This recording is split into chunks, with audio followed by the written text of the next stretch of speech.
I have often puzzled and puzzled about what it must be like to go to sleep and never wake up, to be simply not there forever and ever.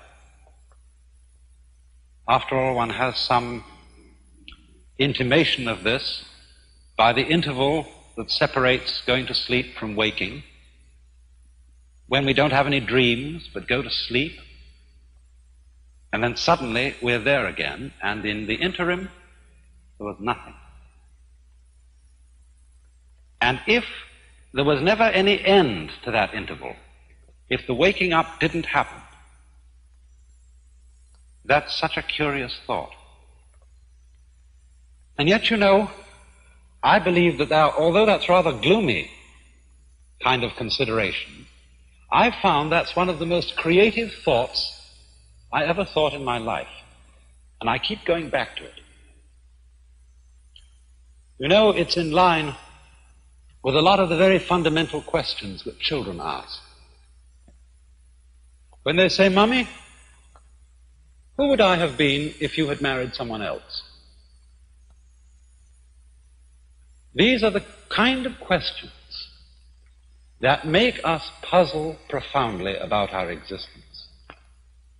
And one of the reasons why I think thinking about not being, about total non-existence, is so creative, is that in comparison with that thought,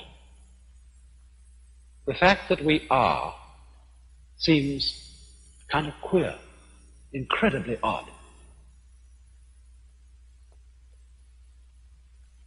But you know, in the Western world, I suppose we have two dominant ideas about what happens to us when we die. There's the old-fashioned idea that after we die, we go to another world. I say old-fashioned, not to say it's out of date. We don't know what the answer to this is. But that's the traditional answer of the Western world. When you die, you go to another life. Maybe heaven, maybe purgatory, maybe hell, who knows? I think nowadays, though, the more general idea, the more plausible idea to many people, is that when we die, we just cease to be. That's all there is to it. But we're inclined, I think, to have in our minds a picture of this, which indeed is depressing, of being shut up in the dark for always and always and always, to be kind of buried alive in a blackness where we are blind, deaf, and dumb, but somehow still conscious. But in the Eastern world, there are different ideas of this. The major Eastern idea is what is generally known as reincarnation, of going through life after life after life in an endless series. Now, of course, when any idea like that is explained, the first thing that we ask is it true? Is there a process of rebirth? But you know, as this idea is held by deeply thoughtful Hindus and Buddhists, it isn't a belief in something which we can't prove. It's really quite a self-evident notion. Think of it in this way. Supposing I make two statements. Statement one: after I die, I shall be reborn again as a baby, but I shall forget my former life. Statement two: after I die, a baby will be born. Now, I believe that those two statements are saying exactly the same thing. And we know that the second one is true. Babies are always being born. Conscious beings of all kinds are constantly coming into existence after others die. But why would I think that the two statements are really the same statement? Because after all, if you die and your memory comes to an end, and you forget who you were, being reborn again is exactly the equivalent of somebody else being born. because we have no consciousness of our continuity unless we have memory. If the memory goes, then we might just as well be somebody else. But it seems to me that the fascinating thing about this is that although a particular set of memories vanishes, death is not the end of consciousness. In other words, we are deluded by a kind of fantasy. If we think of death as endless darkness, endless nothingness is not only inconceivable, but it's logically absolutely meaningless, because we aren't able to have any idea, much less sensation of nothing, unless it can be compared with a sensation of something. These two things go together. And therefore, I think what is meant is that the vacuum created by the disappearance of a being, by the disappearance of his memory system, is simply filled by another being who is I, just as you feel you are I. The funny thing, though, about being I, about feeling that one is sort of a center of the universe, is that you can only experience this I sensation in the singular. You can't experience being two or three I's all at the same time.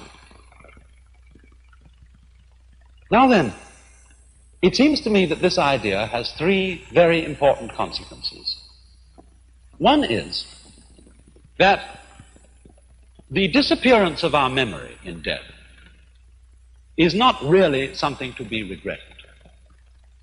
Of course, everybody wishes to hold forever to the memories and to the people and the situations that he particularly loves. But surely, if we think this through, is that what we actually want? Do we really want to have those we love, however greatly we love them, for always and always and always and always? Isn't it inconceivable that even in a very distant future, we wouldn't get tired of it?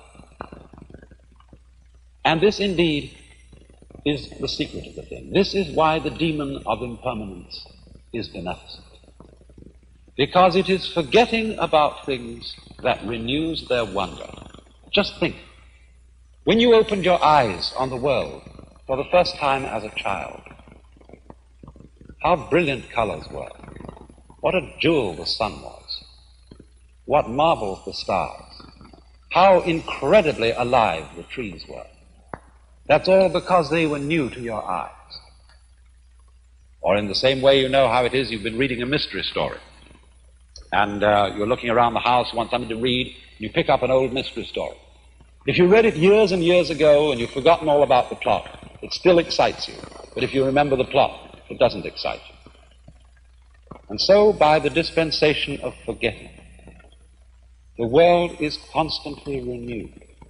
And we are able to see it again and again, and to love again and again, to have people to whom we are deeply attached and deeply fond, always with renewed intensity, and without the contrast of having seen them before, for always and always and always. Another consequence of this is a very curious realization to me. Remember that question, who would I be if my mother had married someone else? Who, if I were you, we often say, one might so easily have been you. I might so easily have been born in China and India. Why do I feel that the world is centered in this place, as distinct from some other place? You jolly well know the world is centered where you are. And this gives one a very strange feeling of the idea that other people jolly well exist in the same sense you do. Everybody's name is I. That's what you call yourself. So there will always be I's in the world. Every I is in a way the same I. We all might be anyone else. And there is no escape. It goes on and on and on and on. So long as there is consciousness anywhere, there is I.